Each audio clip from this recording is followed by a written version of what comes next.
Greetings. I'm here with the famous Portia Shipman, the founder and director of the Sherri Denese Jackson Foundation. Portia, tell us what happened on Friday. On Friday, we we convoyed to Durham, North Carolina to show the display a billboard that I had created on behalf of the Collar Bidding getting out after 13 years of a sentence after killing Sherri Jackson in 2008. So he was actually killed in 2006, but we found her remains in 2008, and he was sentenced June the 26th, 2008, for 13 years, strangulation, burial, and of Sherri Jackson for 19 months. And that inspired you to start this foundation that many years ago, didn't it? Yes, it did. Yes. So you've done a great job with your foundation. Thank you. Thank you. That means a lot to hear someone say that. That means a lot because you never know. So you've affected and touched a lot of lives. Did you let balloons go, purple balloons? Yeah, well, we had a little ceremony, going on, and we put the yard signs out there. We were right there on, I think, North Duke Street, across from Hardee's. Busy intersection, just really busy. And we put, like I said, we put signs and stuff out. Had a ceremony. We had letters read from the North Carolina Coalition Against Domestic Violence, and our mayor, she did a letter on that behalf. But we were just commemorating recognizing the release of DeCarlo Bennett after he only served 13 years for murder. And we knew 2008, when we heard that he had gotten a sentence of 13 years, I put together a petition, and we had over 1,000 signatures to rescind the plea bargain because he had strangled her. If you strangle somebody in the state of North Carolina, you can't get a plea bargain, but he was able to get one. So we didn't get any relief in that. So we waited. So it's been 13 years, and we did something to let people know that domestic violence kills. So this is what happened to Sherri. She was in a relationship for 8 months, and DeCarlo Bennett is getting out tomorrow, and he's going on with his life. He's gonna get a job. He's gonna maybe fall in love, have a family, and those things would never happen to Sherri, and to other victims, who are actually lost their lives to domestic violence. But we actually did this in commemoration of Sherri Jackson. That is just outstanding. Why did he get to plead to second-degree murder with strangulation? Why do you think? Well, he had a pretty tough attorney at the time. Unbeknown to Sherri's parents, that he had an attorney, and the attorney rendered a plea bargain saying that he tells them where he buried her or wherever she was, that he would get a plea bargain. Like I said, he had hid her away for 19 months. And because of this, because he rendered a plea bargain, he was able to get away with 13 years because he showed them or told them that he buried her in the backyard of his mother's house. That whole part of him burying her in the backyard is still puzzles me a lot today, because how do a person get away with that? But was told that he dug a 4-foot grave, and cadaver dogs can't smell 4 feet for any human compensation under 4 feet or more than 3. So it was kind of like they wouldn't have been able to find out that she was buried there because of the grave that was deep. 4 feet is a huge amount of grave to bury somebody in. So everything puzzles of how do one man do that, and then how does that family of that man pick up and move 3 months after Sherri's missing, and to take notice or any I guess if anybody was trying to say that maybe she could be in the backyard of his mother's house, they took that all away. She actually built a fence prior to moving out of the house. And the house was a brand new house in a brand new community. So like I said, it's a lot goes behind that. But we wanted to remember Sherri, and we wanted to remember the unfair just sentence that he received, and to let domestic violence victims know that if you're in a situation of domestic violence, get help. Either call the foundation, call someone, someone so they can help you move away from that domestic violence situation. So tell us about the Sherri Denese Jackson Foundation.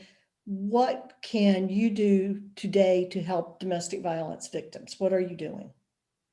Okay, well, today I do awareness. In 2015, you so happen to be a part of that, but in 2015, we did a Paint the City Purple campaign.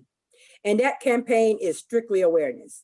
It's strictly bringing out information on how to eradicate domestic violence, how towns and cities can come together, and government officials can come together with citizens and businesses, and to let people know that the color purple means more than royalty. It's the color of domestic violence. So we paint the city purple to help victims and the community understand the importance of domestic violence awareness.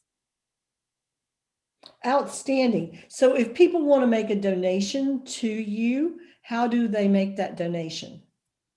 Good question, Carolyn. That's a great question. You can make a donation to the Sherri Jackson Foundation through our website. You can sgjfnc.org is our website. You can go there, click the donation button and make a donation. You can also make a donation through our Cash App. We have a Cash App, which is $, We Care 2008. $, We Care 2008. And you can make a donation through Facebook. We have the Sherri Denese Jackson Foundation on Facebook. We have a group and a page. You can click there and you can make a donation to the foundation, which we really would support you making a donation to us, because it's been very hard for these 13 years to keep this organization going, to keep the momentum going. It's been very difficult. Well, I know you do a lot of candlelight vigils. Are you doing those? Yeah, we have had 2. In Greensboro? Yes. Tell me about those. Oh, wow. I could tell you about the most terrific one that just happened. A young lady took it upon herself to help somebody that was going through domestic violence. They had went out, and I think they were in a club atmosphere, and the abuser had came in and started a fight with the victim.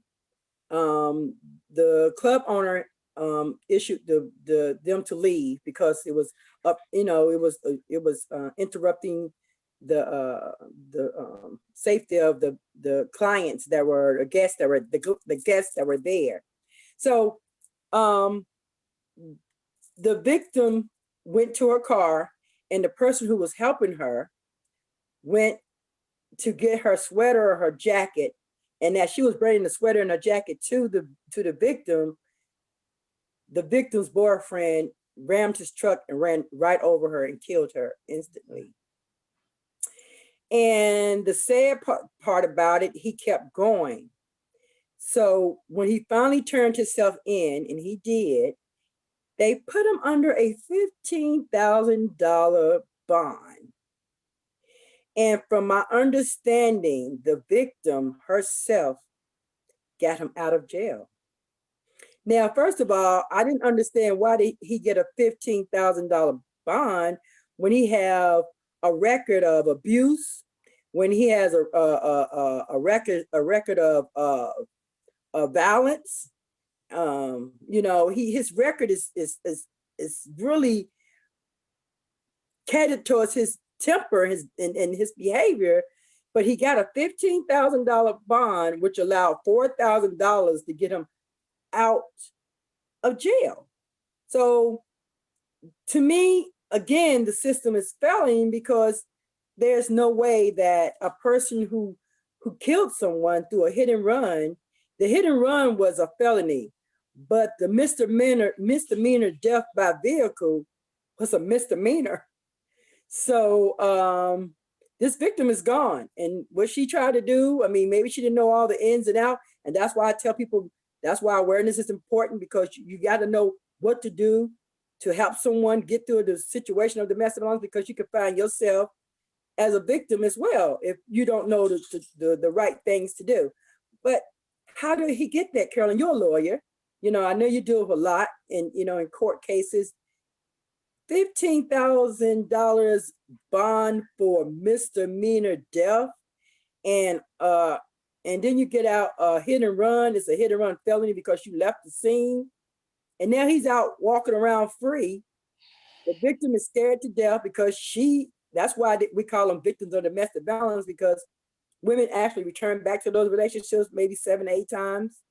And then when they faced with the abuser, they are kind of scared so they find themselves doing things that they normally wouldn't do, but because of situations of abuse, they feel like they have to, and that's what they do. And that's what happened in this case. So the lady was a good friend of mine. I knew her. She would give her shirt up her back to help anyone. Now she's gone. And now this guy's out. So I'm actually going to be looking into that case more, because I think the judge should be accountable for his actions of the $15,000. I mean, at least give the man $100,000, make it harder for him to get out. But no, they put him right back on the street to kill again.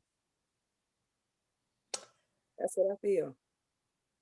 Do you have a tip when this is a friend trying to help a friend who was in domestic violence?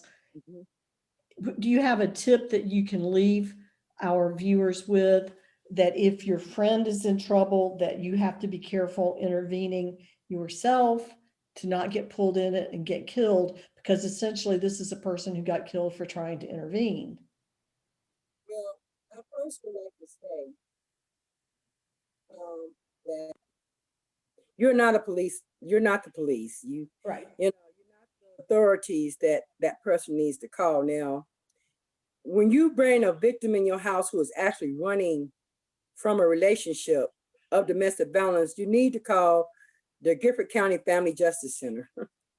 You need to call the police, because at the end of the day, that person, is enraged, and nobody steps in the way of an abuser who's enraged. He will kill you, your mother, your children. He doesn't care. There's no limit to get to that victim.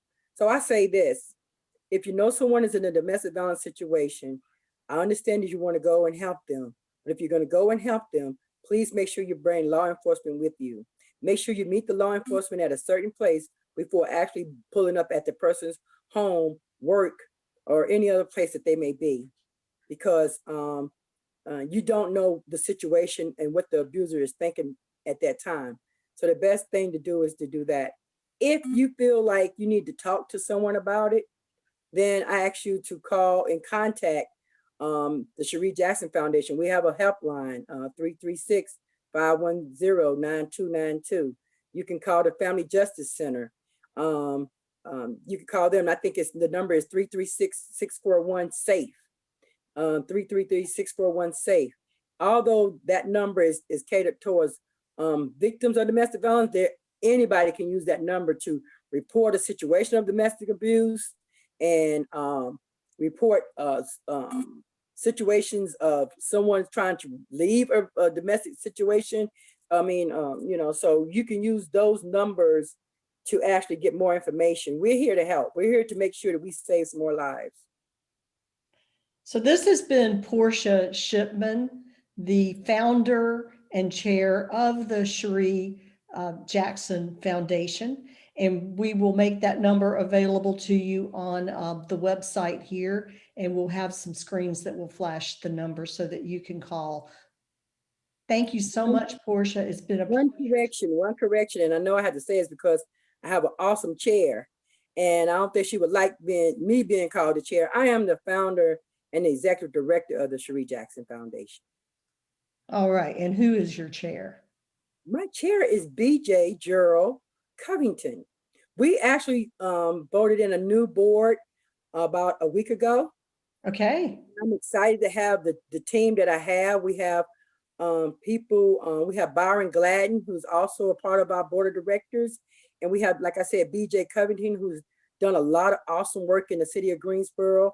And we also have Benita Sherrod, who is a CPA, and she has worked with Bennett College and helping them getting everything together. The organization is striving to do better. We're looking to expand what we do with awareness by actually having a center that actually helps everybody as it relates to African Americans and the disparities that's happening in the community. So we're going to do a little bit more in building connections and collaborations and partnerships with people in the city of Greensboro in the state of North Carolina. That is outstanding. I am so proud of you, Thank you, Portia Susan. Shipman. Thank you. Thank you, Carolyn. Okay, we'll sign off for now, but stay tuned. We may do some more of these interviews.